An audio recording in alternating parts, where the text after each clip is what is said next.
When I stood in Downing Street as Prime Minister for the first time this summer, I set out my mission to build a country that works for everyone. Today, I want to talk a little more about what that means and lay out my vision for a truly meritocratic Britain that puts the interests of ordinary working class people first. We're facing a moment of great change as a nation. As we leave the European Union, we must define an ambitious new role for ourselves in the world. That involves asking ourselves what kind of country we want to be. A confident, global trading nation that continues to play its full part on the world stage. But at the same time, I believe we have a precious opportunity to step back and ask some searching questions about what kind of country we want to be here at home too. In fact, it's not just an opportunity, but a duty, because one thing is clear. When the British people voted in the referendum, they did not just choose to leave the European Union. They were also expressing a far more profound sense of frustration about aspects of life in Britain and the way in which politics and politicians have failed to respond to their concerns. Some voted for the first time in more than 30 years, some for the first time ever. And they were inspired to do so because they saw a chance to reject the politics of business as usual and to demand real, profound change. Fed up with being ignored or told that their priorities were somehow invalid, based on ignorance and misunderstanding, or even on occasion they were simply wrong to voice the concerns that they did, they took their opportunity to send a very clear message. They will not be ignored anymore. They want to take back control of the things that matter in their lives. They want a government that listens, understands, and is on their side.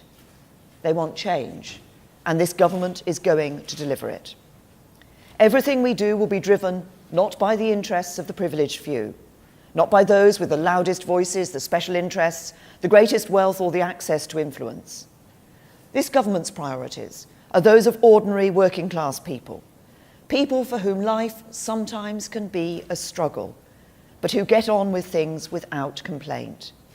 They get on with their jobs, sometimes 2 or even 3 of them, because they have families to feed and support, bills to pay, and because to work for a fair reward is the right thing to do. They get on with their lives quietly, going about their business, going out to work, raising families, helping neighbours, making their communities what they are. They don't ask for much, but they want to know that the people that make the big decisions are on their side, working for them. They want to believe that everyone plays by the same rules and things are fair. And above all, they want to believe that if they uphold their end of the deal, they do the right thing, they work hard, they pay their taxes, then tomorrow will be better than today, and their children will have a fair chance in life, the chance to go as far as their talents will take them. These are not outrageous demands or ridiculous desires, but for too many of these people today, life does not seem fair. They're the people who made the real sacrifices after the financial crash in 2008, though they were in no way responsible, and they wonder if others, some of whom really do bear responsibility for the crash, did the same. More than anything else, they worry, truly worry, that the changing world around them means that their children and grandchildren won't have the same opportunities they have enjoyed in life. They deserve a better deal. And to give them that, we should take this opportunity to step back and pose a fundamental question. What kind of country, what kind of society do we want to be? I am clear about the answer. I want Britain to be the world's great meritocracy, where everyone has a fair chance to go as far as their talent and their hard work will allow. I want us to be a country where everyone plays by the same rules, where ordinary working class people have more control over their lives and the chance to share fairly in the prosperity of the nation. And I want Britain to be a place where advantage is based on merit, not privilege, where it's your talent and hard work that matter, not where you were born, who your parents are, or what your accent sounds like. Let's not underestimate what it will take to create that great meritocracy. It means taking on some big challenges, tackling some vested interests, overcoming barriers that have been constructed over many years. It means not being afraid to think differently about what disadvantage means, who we want to help and how we can help them. Because where once we reached for simple ways of labelling people disadvantaged and were quick to pose simple and often fairly blunt solutions, in these modern times, disadvantage is much more complex. It's often hidden and less easy to identify. It's caused by factors that are more indirect and tougher to tackle than ever before. But tackle it we must if we're to give ordinary working class people the better deal they deserve. It means marking a significant shift in the way that government works in Britain too. Because government and politicians have for years talked the language of social justice, where we help the very poorest, and social mobility, where we help the brightest among the poor.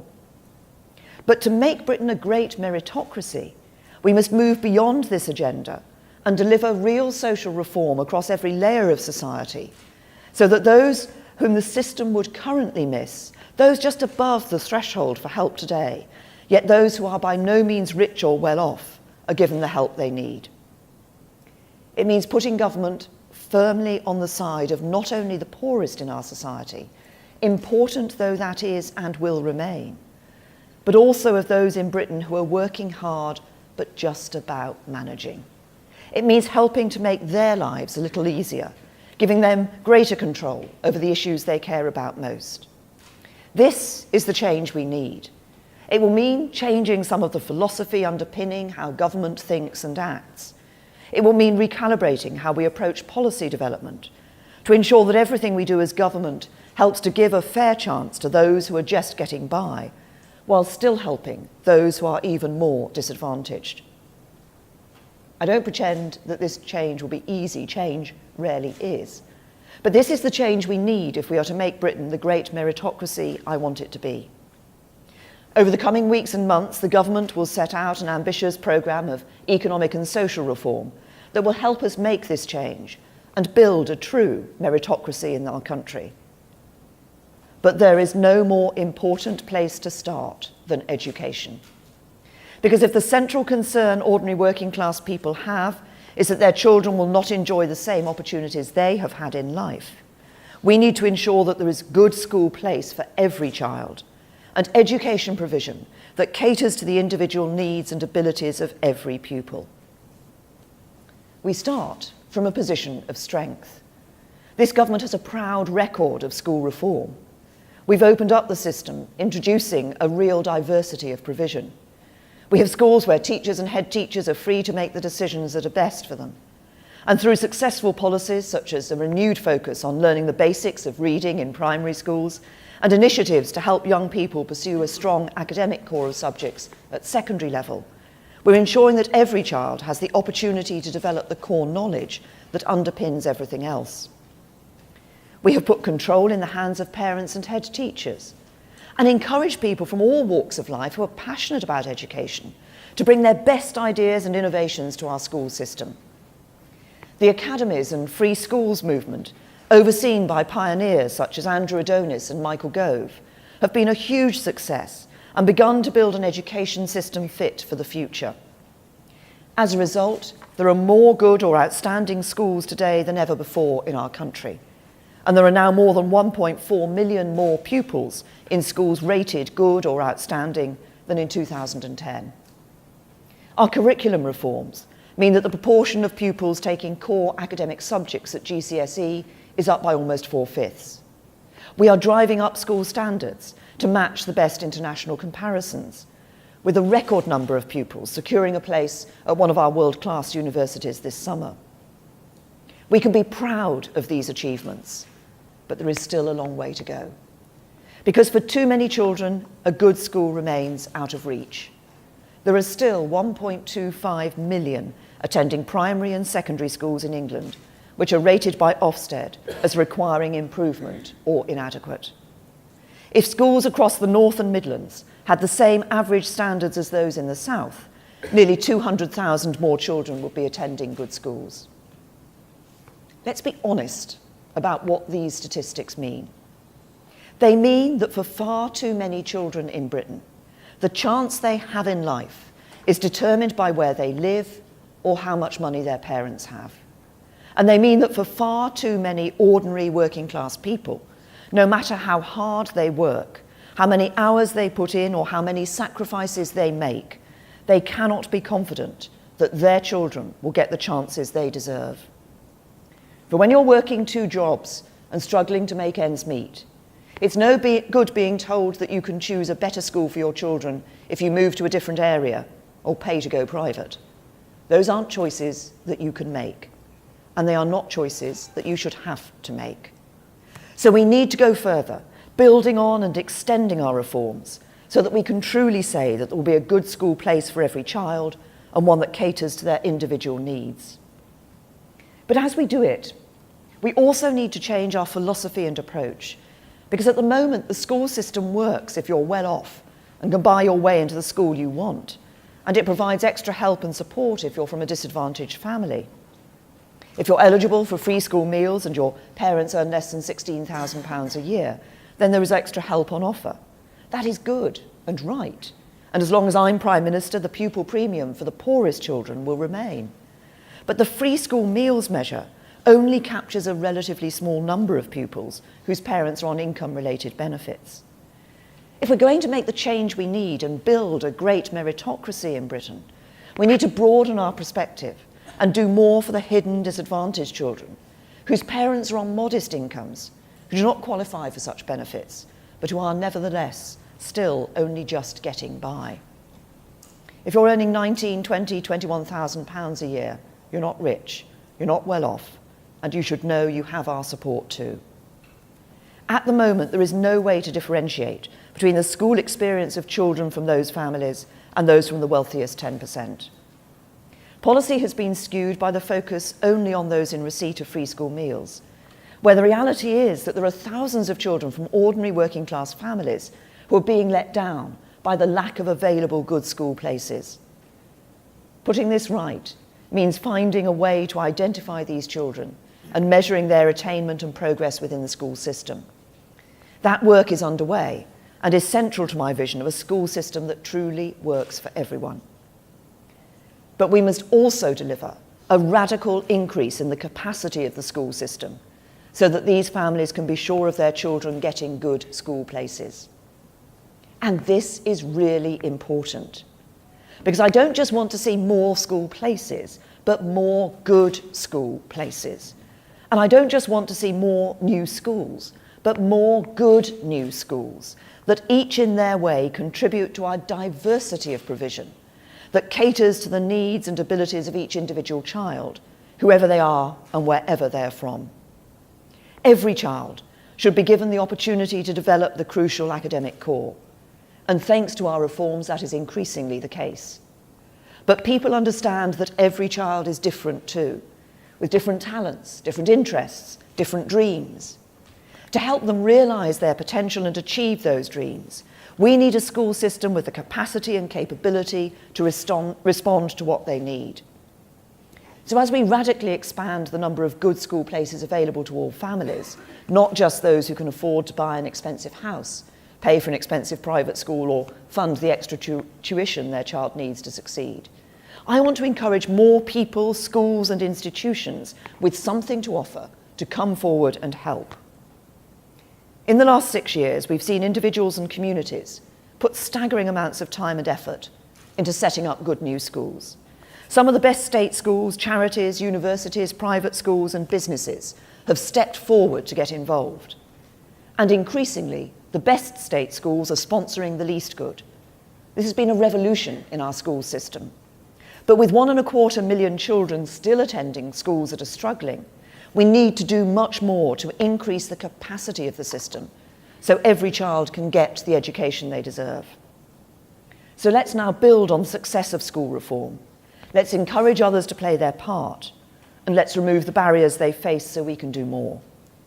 Let's sweep away those barriers and encourage more people to join us in the task of delivering a good school place for every child.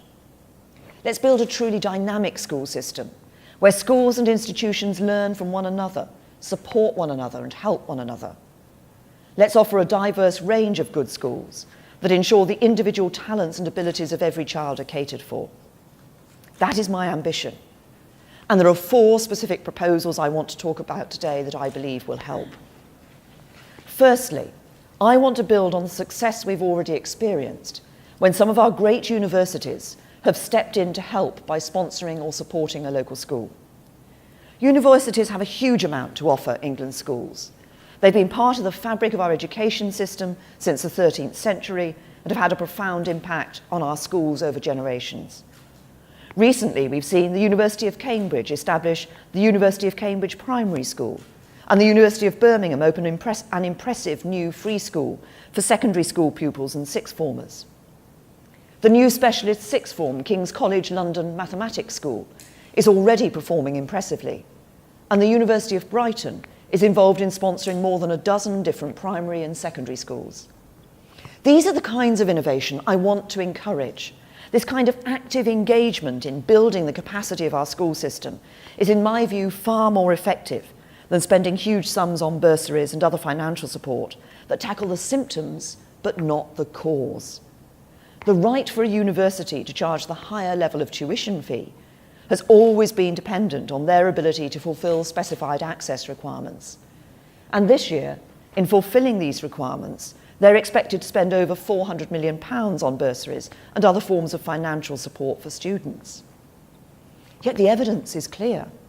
It is the attainment of pupils at school that is the overriding factor in predicting access to university. I'm not saying there's no place for bursaries, but overall, I do think the balance has tilted too far. We need to go to the root of the problem, which is that there are not enough students from disadvantaged backgrounds and from ordinary families fulfilling their potential with the grades to get into the best universities. So I want our universities to do more to help us to improve the quality of schools so that more students of all backgrounds have the grades, the subjects, and the confidence to apply to top universities and to be successful in their exams in the first place. So the government will reform university fair access requirements and say that universities should actively strengthen state school attainment by sponsoring a state school or setting up a new free school. And over time, we will extend this to the sponsorship of or establishment of more than one school, so that in the future we see our universities sponsoring thriving school chains in every town and city in the country. Second, I want to remove the obstacles that stop more good faith schools from opening. Britain has a long history of faith schools delivering outstanding education. They already account for around 1/3 of all mainstream schools in England. They're popular with parents and significantly more likely than other schools to be rated by Ofsted as good or outstanding.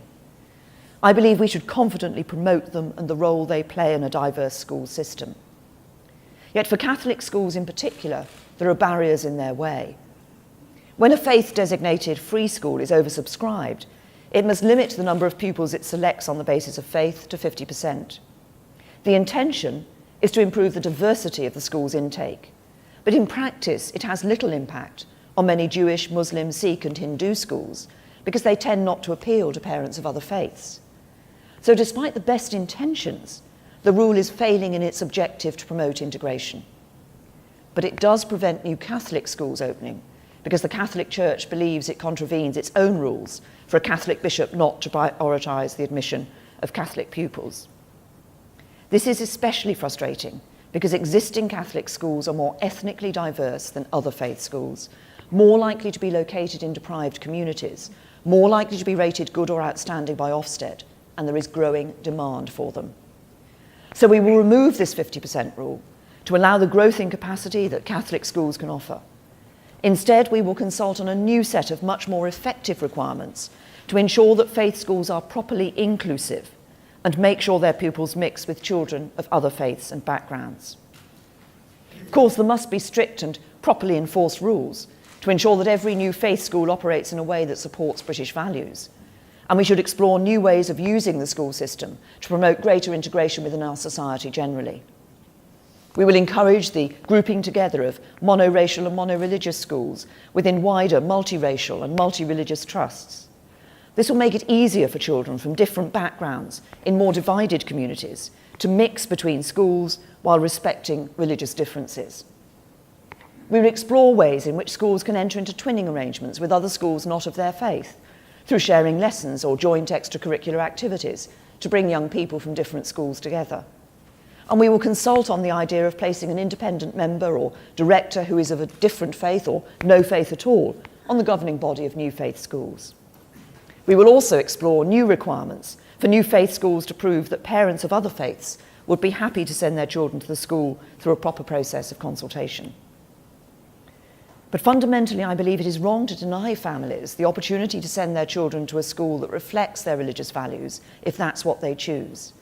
And it's right to encourage faith communities, especially those with a proven record of success like the Catholics, to play their full part in building the capacity of our schools. Third, I want to encourage some of our biggest independent schools to bring their knowledge, expertise and resources to bear to help improve the quality and capacity of schools for those who cannot afford to pay. This is entirely in keeping with the ethos that lies at the heart of many of these institutions. Most of the major public schools started out as the route by which poor boys could reach the professions. The nature of their intake may have changed today. Indeed, these schools have become more and more divorced from normal life.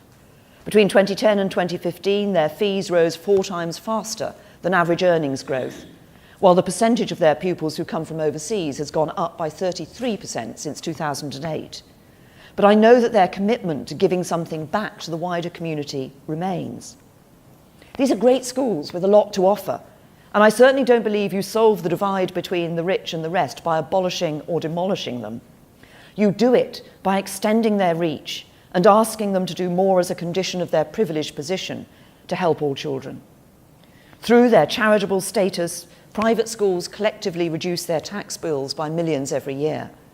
And I want to consult on how we can amend Charity Commission guidance for independent schools to enact a tougher test on the amount of public benefit required to maintain charitable status. It's important to state that this will be proportionate to the size and scale of the school in question. Not every school is an Eton or a Harrow. Many public schools are nowhere near that size. Smaller independent schools, who do not have the capacity to take on full sponsorship of a local state school, will be asked to provide more limited help, such as direct school-to-school support where appropriate. This could include supporting teaching in minority subjects, such as further maths or classics, which state schools often struggle to make viable. It could include ensuring that senior leaders become directors of multi-academy trusts, providing greater access to their facilities and providing sixth form scholarships to a proportion of pupils in Year 11 at each local school. But for those with the capacity and ability and capability, we will ask them to go further and actually sponsor or set up a new government-funded school in the state sector and take responsibility for running it and ensuring its success. Alternatively, we will ask them to fund a number of places at their own school themselves for those from modest backgrounds who cannot afford to pay the fees. We know this can work. For example, Westminster School is the key partner in sponsoring Harris Westminster Sixth Form, where students at the free school share the facilities and teaching expertise of Westminster School. In my own constituency, Eton College sponsors Holyport College, offering Holyport pupils access to its sports facilities and the chance to join its educational activities. And before it became a state-funded academy, Belvedere School in Liverpool worked with the Sutton Trust to create an open access scheme where places were awarded purely on the basis of academic merit, and parents were then asked to pay on a sliding scale of fees, fairly tailored according to their means. I want all independent schools with the appropriate capacity and capability to take these kinds of steps. I want them to play a major role in creating more good school places for children from ordinary working families, because this government is about a Britain that works for everyone, not just a privileged few. There is one final area where we have placed obstacles in the way of good new schools, obstacles that I believe we need to take away. The debate over selective schools has raged for years, but the only places it has got us to is a place where selection exists if you're wealthy, if you can afford to go private, but doesn't exist if you're not. We're effectively saying to poorer and some of the most disadvantaged children in our country that they can't have the kind of education their richer counterparts can enjoy. What is just about that? Where is the meritocracy in a system that advantages the privileged few over the many? How can a meritocratic Britain let this situation stand? Politicians, many of whom benefited from the very kind of education they now seek to deny to others, have for years put their own dogma and ideology before the interests and concerns of ordinary people. For we know that grammar schools are hugely popular with parents. We know they are good for the pupils that attend them. Indeed, the attainment gap between rich and poor pupils is reduced to almost zero for children in selective schools, and we know that they want to expand. They provide a stretching education for the most academically able, regardless of their background, and they deliver outstanding results. In fact, 99% of existing selective schools are rated good or outstanding. 80% are outstanding, compared with just 20% of state schools overall. So we help no one, not least those who can't afford to move house or pay for a private education, by saying to parents who want a selective education for their child that we won't let them have it. There is nothing meritocratic about standing in the way of giving our most academically gifted children the specialist and tailored support that can enable them to fulfill their potential. In a true meritocracy, we should not be apologetic about stretching the most academically able to the very highest standards of excellence. We already have selection to help achieve this in specialist disciplines like music and sport, giving exceptionally talented young people access to the facilities and training that can help them become world class. I think we should have more of this, but we should also take the same approach to support the most academically gifted too. Frankly, it is completely illogical to make it illegal to open good new schools.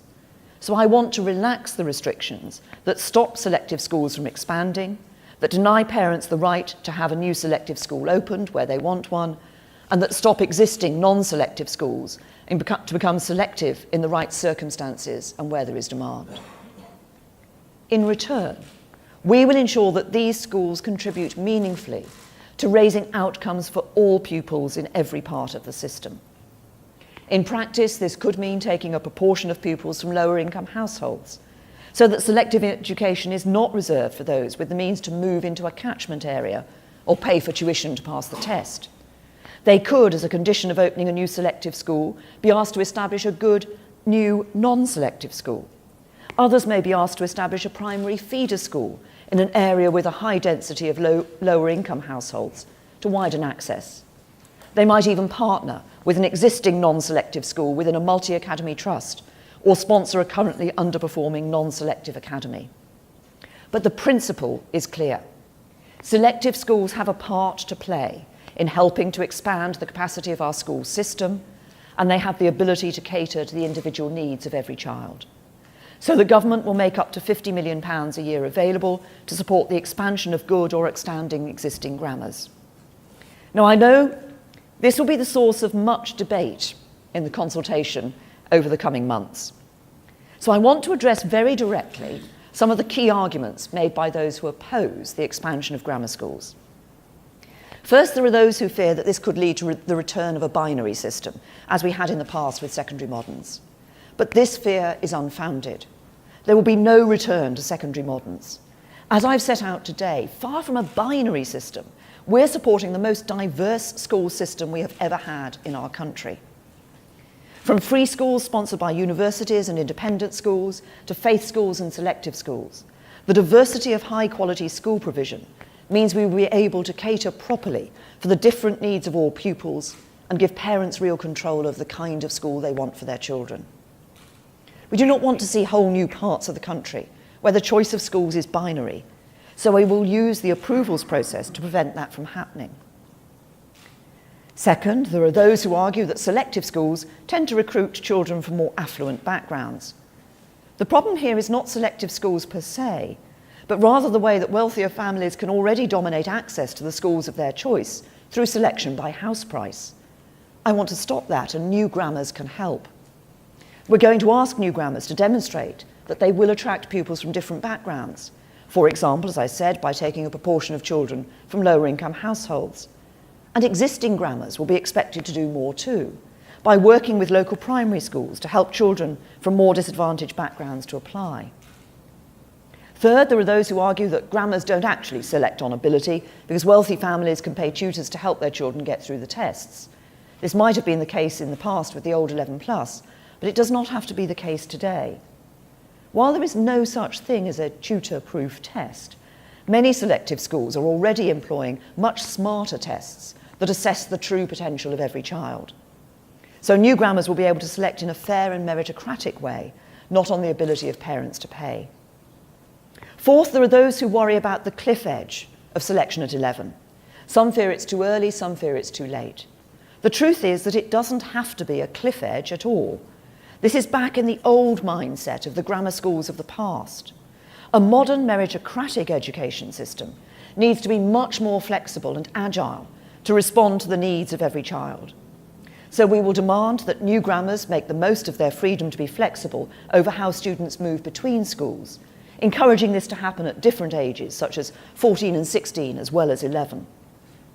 This means that children who are at a non-selective school sponsored by a grammar might join the grammar for specific subjects or specialisms where they themselves are outstanding.